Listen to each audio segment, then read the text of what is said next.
Hi, everyone, and welcome back to this episode of Bleach, Please. I'm excited. We have one of my favorites, Nina Tulio, is here, and we're going to be discussing many things.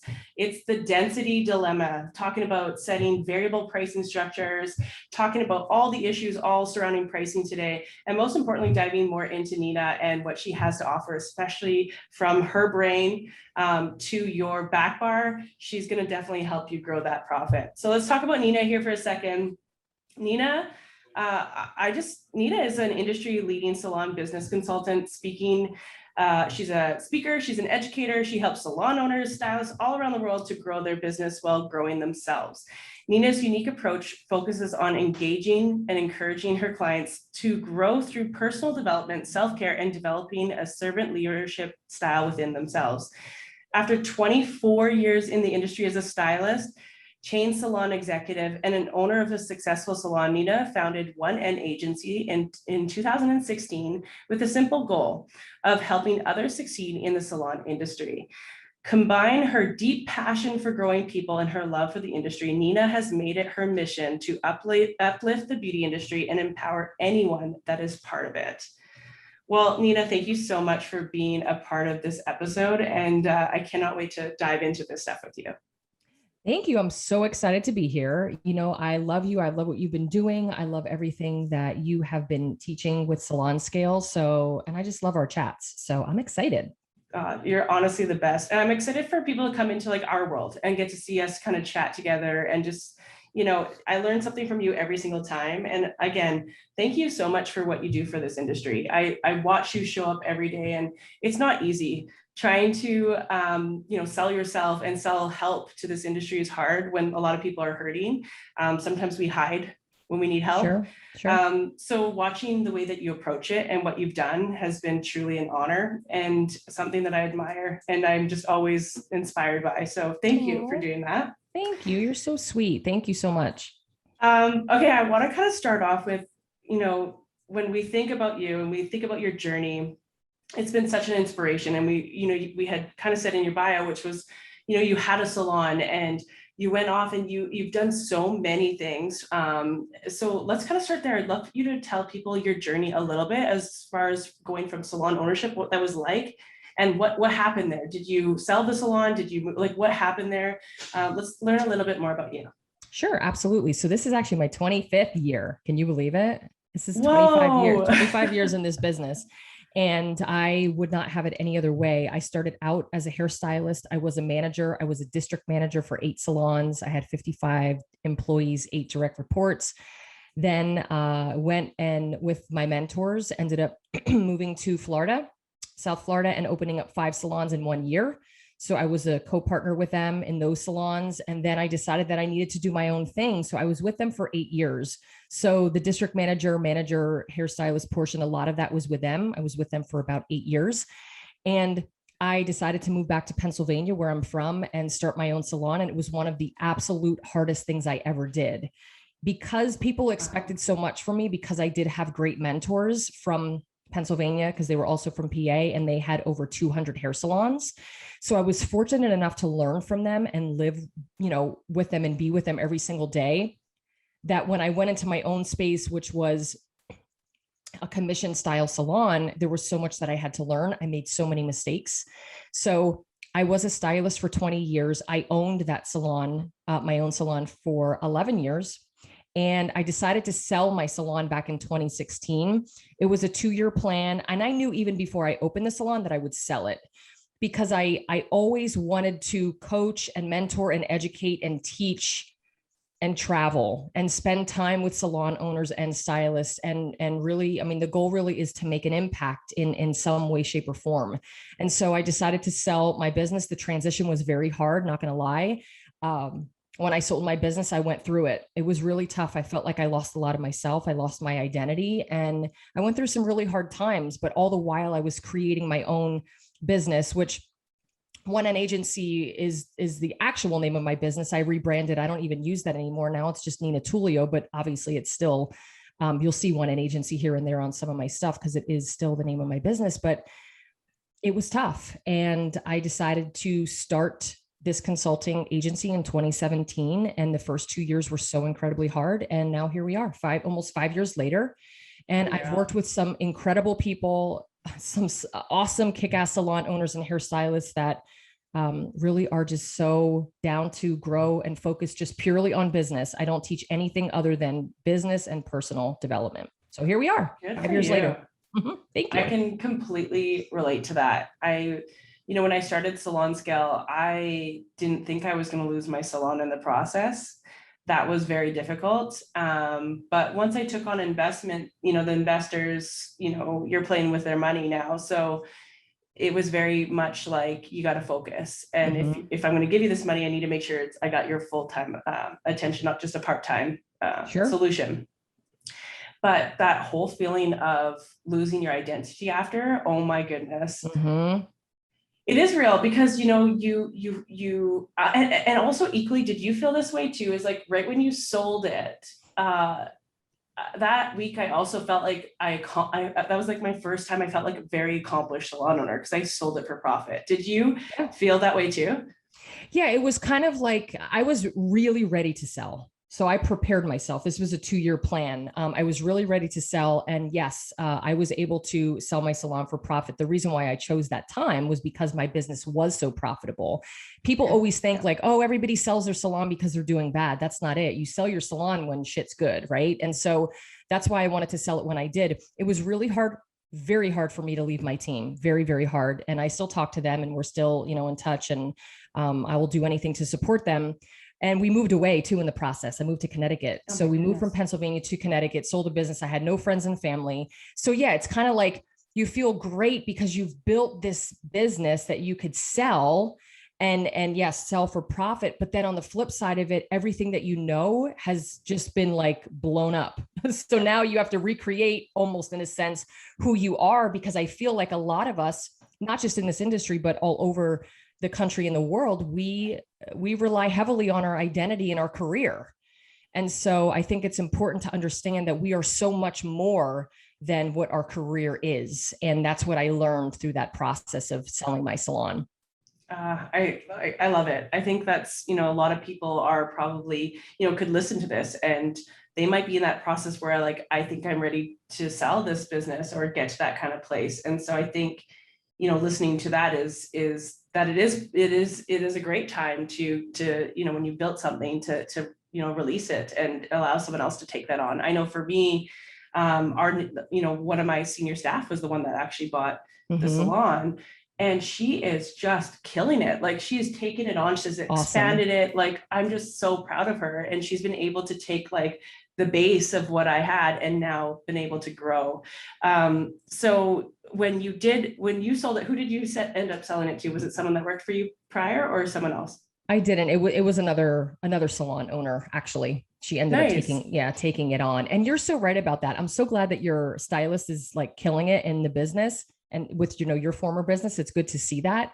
I do want to add this though, and I think this is so incredibly important because there is a lot of chatter sometimes that goes on in the business about people who sell their salon or they close their salon, and whether they go into commission or they go into a suite, after being a salon owner. I just want to say this and say it very loud and clear.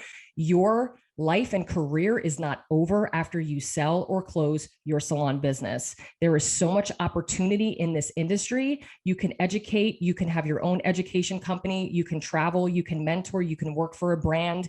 There are so many things that you can do. So don't allow that stigma of, oh, he or she sold her salon, it must have been horrible, or you have to close. Like, we went through such a horrible time.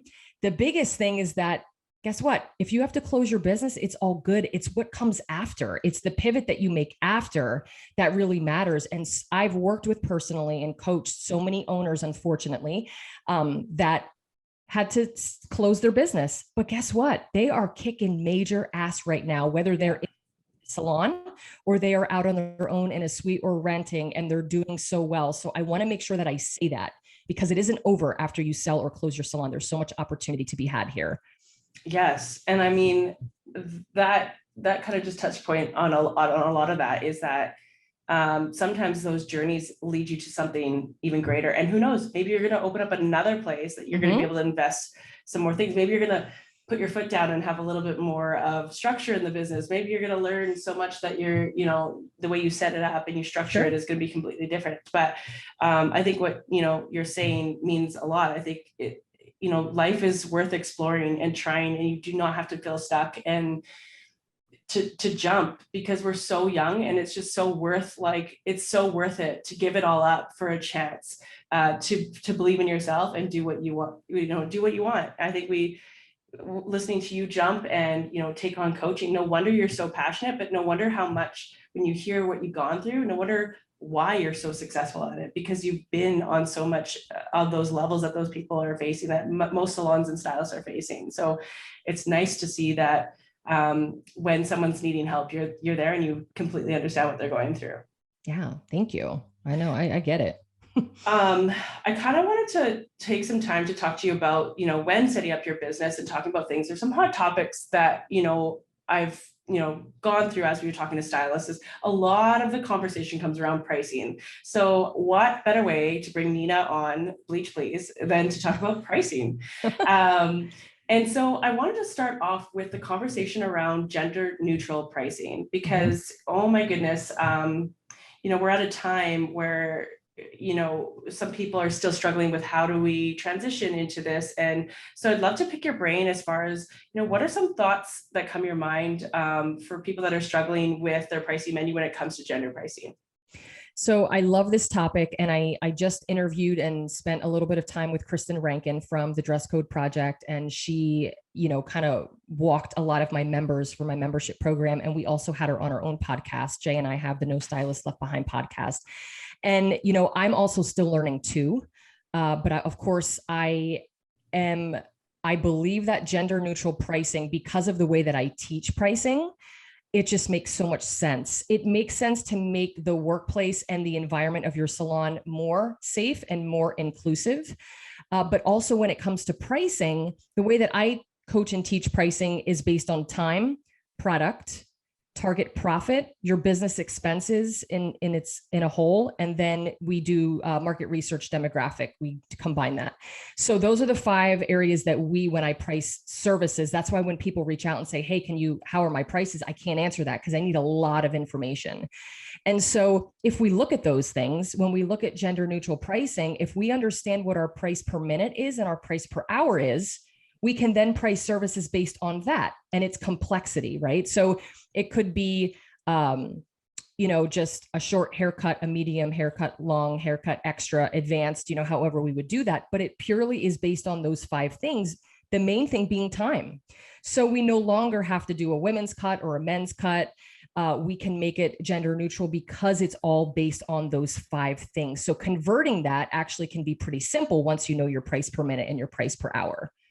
I love that. And honestly, it makes so much sense. And, it's kind of confusing still to think of charging a woman's haircut or a men's haircut on a menu. And it all is a factor of time. And sometimes I think people feel bad because they're like, well, I'm cutting a short man's haircut. Well, what's the difference of cutting a short woman's haircut if you're doing the same amount of work, right? So I think just knowing that there is formulations out there to break that down, and Sure. at the end of the day, you need to make sure all those bases are covered. And so I think this is an easy transition to kind of say that. I think, what is your thoughts about the industry moving towards understanding their price per minute, their price per hour? What is your thoughts about that? What would you say to the industry when they're wanting to move away from the older methods to more of an hourly or a price by minute method? So here's where I sit with that, because I still believe in a la carte pricing, but I believe in a la carte pricing presented to this client as a package. So where sometimes we get it wrong is that when we do bundles or packages, we automatically discount. So I teach that we have a haircut price, we have a highlight price, I'm just throwing things out, we have a gloss price. We package them together, and then we present it in a nice little gift and a bow to our client as one price. We don't say the haircut's this, the highlights, that it's too much for the client. But where we go wrong is that, we're doing a highlight, so we throw the gloss in. We go and we're doing a highlight, so we throw in the blow dry, and we're not charging for that. So when you, based on expenses and target profit and time and product and all of those things I mentioned before, and you have that price per hour, and then we take it a step further in my Make That Money course, and we look at what the desired revenue increase would be. So now we have a current price per minute where you are, and then where we want you to be, and we got to bridge the gap. So knowing that now will allow you to price new services, and it will also let you see where services are, you're struggling a little bit. You know, if you're supposed to be at $1 a minute, let's just say that's the goal, $1 a minute, and now you're at 75 cents on highlights, we know we need to increase that because you could be losing money on that service. With hourly pricing, as long as it's done right, I believe that hourly pricing can be great. However, I also know that I've worked with people who have converted to hourly price, and they were shorting themselves $10 to $15 per service. So with my sheet, my 2-part Excel sheet, we can get you that price per minute, price per hour, and then your goal price per minute, price per hour, and we can price you that way. And it works. I also believe that price per hour on color corrections and big ticket services are great. I do still like an a la carte pricing, and then we just wrap it in a bundle. I believe this: you have to do whatever feels best for your business. I'm going to give you options, and then you have to look at your brand, your core values, and your mission, and you base all of your decisions on that. And whatever sits well with you and whatever's going to make a profit for you in your business and still serve your clients, that's what we want you to do. I don't ever say you need to do it this way. You need, because that's not how I function, because everybody's different. Everybody's business is so different. You know what I mean? But I'm going to give you the options, and I'm going to tell you what I think could be best. And then you have to make the decision based on your brand and your core values. Absolutely. I kind of like actually sparked a thought there, which was, you know, when you are doing a discount, or when you are like a la carte this stuff and you're saying the haircut's included, you know, ask yourself why. Are you doing that because you feel bad? Is it an emotional decision? Because that emotion, you need to kind of back that out. And I unless it's promotional, like think of, instead of emotional, say promotional, you know, and then measure that promotion. And then when you look into the promotion and you say, look at maybe for the next couple of weeks, we're going to advertise, and we're going to say the haircut's included with this type of service, just to drive, it's a promotion. So you're doing it as a promo or a way to drive traffic as a reason why you did that. But if the reason why is just because you emotionally feel bad, or you don't know if you should be charging that much, then you really need to go back and think about what you're doing. See, again, every time I talk to you, I'm like, whoa, there's some things here.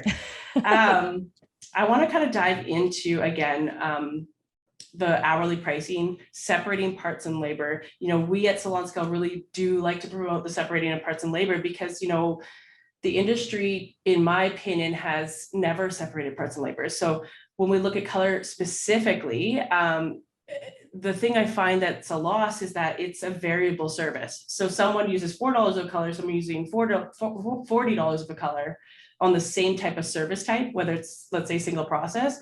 It's so variable that we keep trying to do these fixed prices. So I'd love to understand your mindset around that, you know, about the separating parts and labor, your thoughts in diving into that and breaking down when you are teaching someone to understand these variable expenses. What is your thoughts all about that? Well, yeah, I mean, I think that we have to, that's where the time and product comes in, right? And at the top 5 that I mentioned. So we have to know how much time each service is. And then we also have to know how much we're allocating per service with product. And, you know, I also teach, like, we have to know how many scoops of lightener or ounces, however you're using, with each service. How many grams or ounces of color are we using on an average root touch-up? If we're using more, we have to charge for that. So that's like a color usage chart that I kind of teach and share. So that's part of Make That Money. They have to do their homework and kind of come up with like how much product we're using. They track it over a week. And, you know, there's a certain allocation that I use with the way that I teach pricing, and a percentage that we use there to allocate toward product costs. But you also have to know time, you know, with your time. So I think the way that you're breaking it out and what you guys have been doing with Salon Scale, and because I remember from the beginning when I met you, because it's been a couple of years now, and you've been grinding and doing the damn thing, and your business is blowing up, and you have all of these people with you now, but you're so innovative with the technology of it. So I think it's so important to break it out. I think that the way that you're educating people is key. And I think the more that we share information on pricing, and we understand that pricing is not an emotional decision, it's a business decision that affects your future, then we think about it differently, right? Emotional, because I love what you said before, and it's so true. When we discount emotionally behind the chair and we're emotionally discounting, there's a sense of guilt that comes with that, as opposed to creating a strategic promotion that would allow you to grow and scale the business. And then we know exactly what we're doing and how much money we need to make up in volume to account for that. So I just love what you're doing. And I agree with the breakout. And I think that people are catching on, like they know it's important, you know? Oh, it's crazy. It's, you know, for us, we started out as a calculator, you know, essentially what we did was just a digital process for you. You want to know how many scoops are, we'll tell you that in real time. That's kind of where it started, but it moved into so much more of a movement, because I think the market right now, you know, trends have been climbing, and the amount of color that we're using per customer is just dramatically changing. And I think just our customers' demands require more time and more costs. So it's just important to make sure those things are covered. And I think too, that some people get this a little mistaken, where they think that they have to just increase their overall pricing.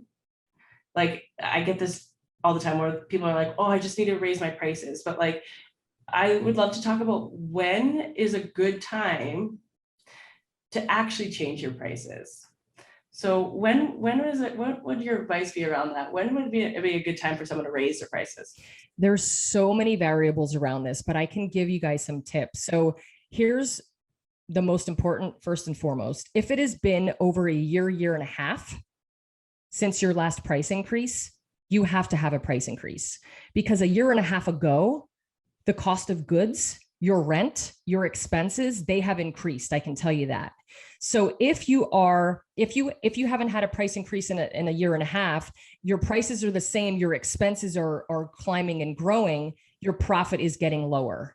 So now that means you're working more, you're working harder. Instead of seeing maybe 5 clients a day, you have to see 7. Instead of working 35 hours a week, you have to work 40, right? So I think that that is key, you know? And I think when it comes to, I lost my train of thought now. What was that question again? I was on a roll too. Yeah, you were going there. I was talking about when's the appropriate time to increase your price. Okay, gotcha. Sorry, I got all into it. And then I was like, wait a minute. So when it comes down to it, that's the first thing. So year and a half, right? And just because of cost of goods are going up.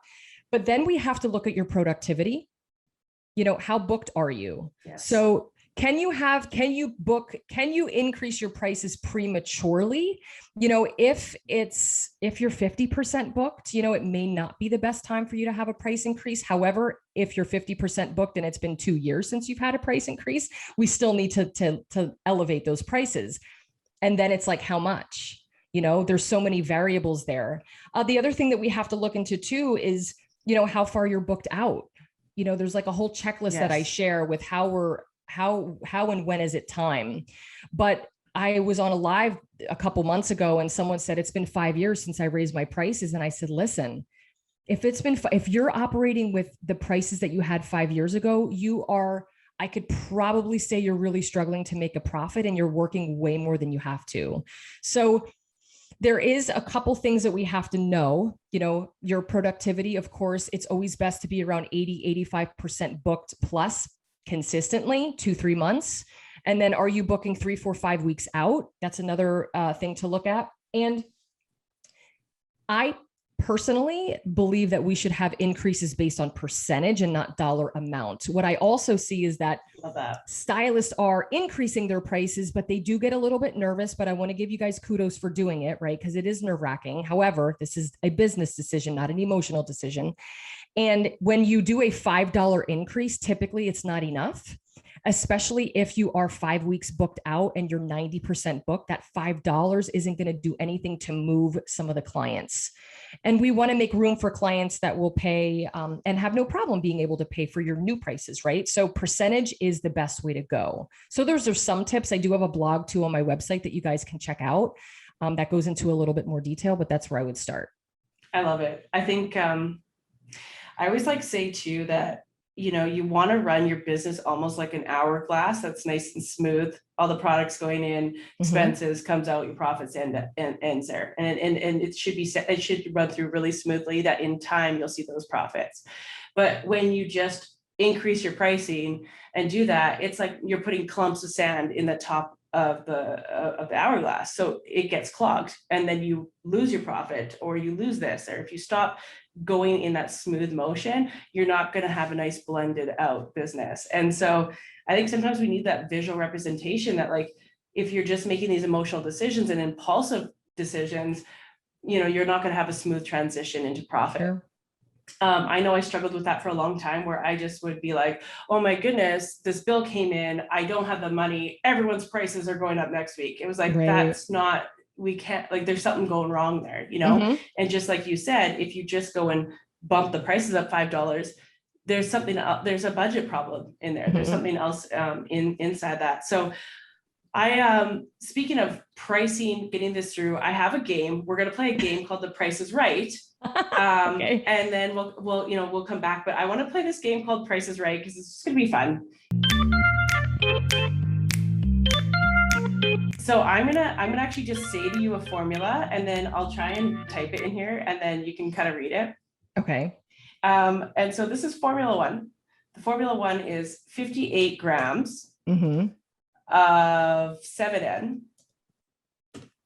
And this is, we're going to just say, this is, let's say Aveda. We're going to go with Aveda as the brand. Okay. So 7N, 50 grams of 7N, 3 grams of light gold, and then we'll say 58 grams of 10 ball. There you go, with 100% markup on the tube. Is what do you think the cost would that be? So hold on here. So 58. It's funny because we used to have Aveda color. So I know what you're talking about here.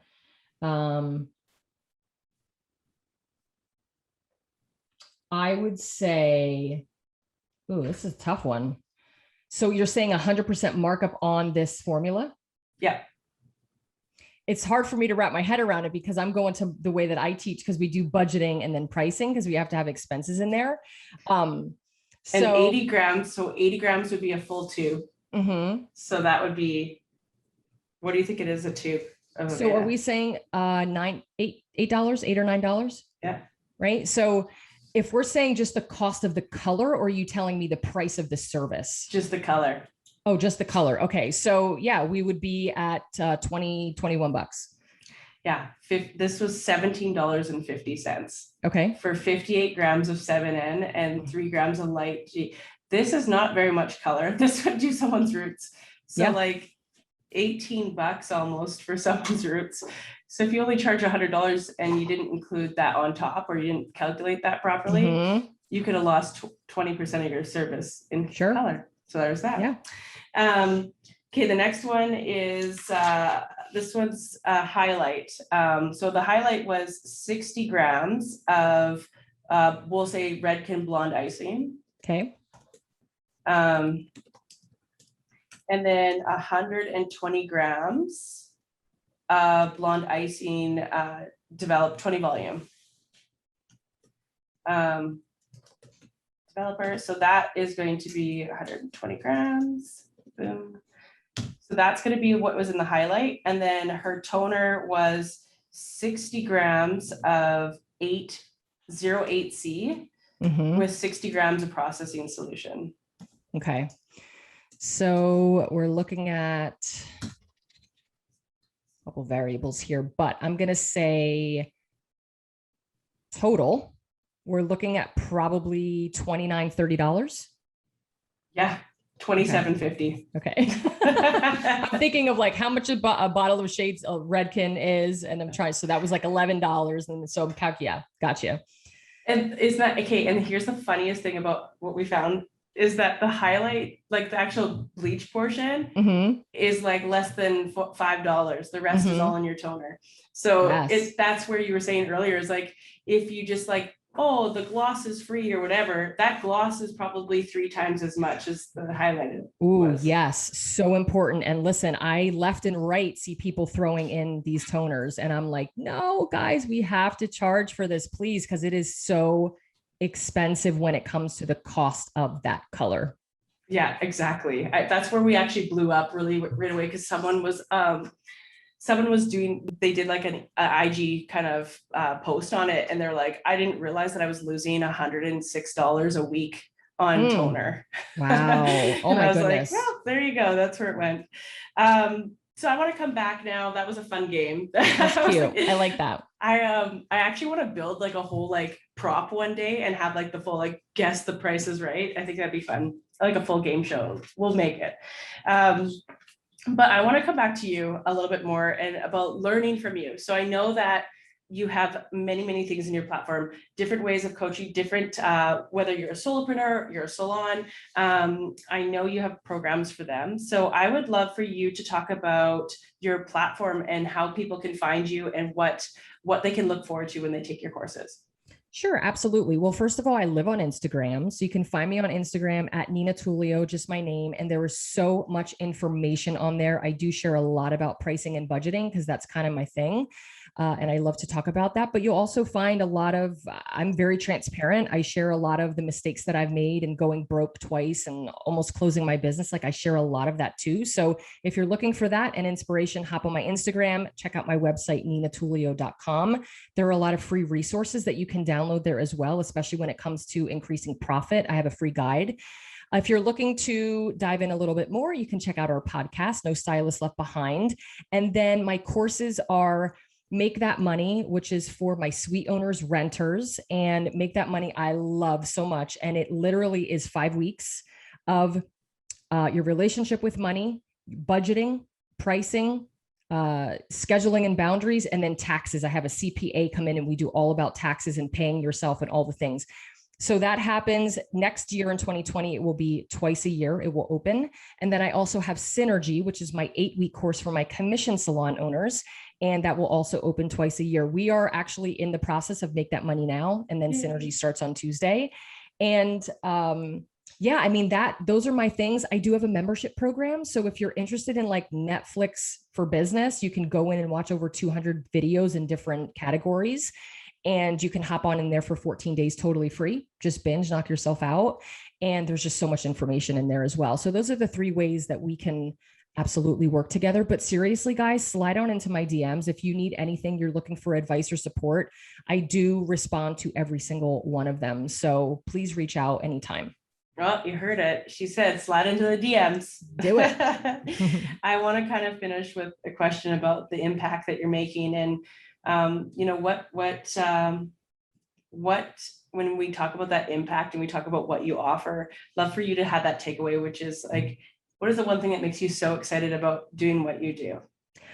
I don't even know why I'm getting emotional right now. I think because somebody asked me a couple of weeks ago, what do I want people to think about me when I'm not here anymore? And the first thing that came to my mind was, what kind of impact did Nina make on my life? And whether it's about business, whether it's about, you know, just personal growth and inspiration, but I think that's it. I'm very, very passionate about helping other people and watching them grow and become successful. I love our industry to death. And I know that it comes for me. My why are all of you, everybody that shows up for me every day. But I also know that where I come from and how I was raised and a lot of things that I have gone through in my own life has created this passion and purpose for me, because I know what it feels like to be alone. I know what it feels like to struggle, to have trauma, to be broke, to have anxiety, to feel things on a much deeper level. I'm very empathic too. So that just is where I live. I just operate from a space of love. I just want to help everyone. I just want everybody to do well. And if I could just hug everybody, I would, I would, you know, I just really want to see everybody do well and reach their fullest potential. And I know that I'm only just one little old person, but I'm really trying my best to help as best as I can. That's like, it's working. Oh, I think you. like your passion screams, it goes across the platforms you're on, whether it's social, but you've made a big impact in our lives too. And, you know, from a startup in the prairies to coming, you know, coming out onto a global platform was not easy. And I think from our first podcast and the first time we got to meet each other, you really taught me to just show up with that passion and purpose. I watch you impact people's lives every day. So I, again, think that you're doing amazing, and everyone should be taking courses from you because you're just brilliant. You have everything dialed in. And I just think that, from that feeling of being a lonely suite owner, lonely salon owner, like not knowing, feeling insecure, feeling like you just don't have the business literacy or financial literacy. Like I wished I had you when I was in those moments. So I'm glad I have you now, but I'm even happier that I can at least put you around our community and get more people to come to you, because you are truly such a gift. So thank you so much. Oh my God, you're making me cry. Thank you. Thank you so much. I just am so appreciative of you and everything that you do. And I'm so glad that our paths have crossed. And I'm just so proud of you for everything that you've done and literally doing the damn thing. Because it's hard. Our business is hard. Our industry is hard. Being an owner is hard. Being a stylist is hard. But when you step out of that comfort zone and you step into your tech world, it's like, wow, it's even harder, so kudos to you for doing that and just on the growth that you've had. So thank you so much for having me today. This is just such an awesome conversation and I just love you. So thank you. Oh, I love you too. And again, thanks so much for your time today. And I'm really excited for the day I get to actually see you in person, and then we can have that hug. Me too. Let's do it. Perfect. Well, thank you. Thank you.